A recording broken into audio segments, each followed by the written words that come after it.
مرتبہ اسے جواب دیتا ہوں، 70 دفعہ اس کی بات کو سنتا ہوں، 70 مرتبہ اس کی معافی کا اعلان بار بار کرتا ہوں۔ اتنا بڑا پیار اور پھر بھی انسان دوسرے ڈنڈاروں میں پھنسا رہا ہے۔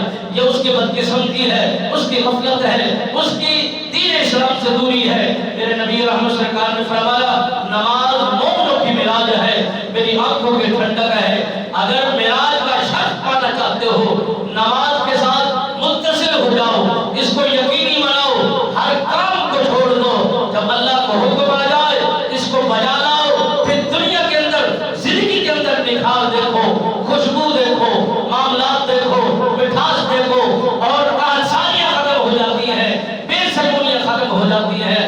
دعا ہے مالک بے نیاز ہمیں دین اسلام کے مطابق اپنی اپنی زندگیوں کو دین محمدی کے مطابق سنوارنے کی توفیق نصیب فرمائے۔ آمین ثم آمین۔ وَمَا عَلَيْنَا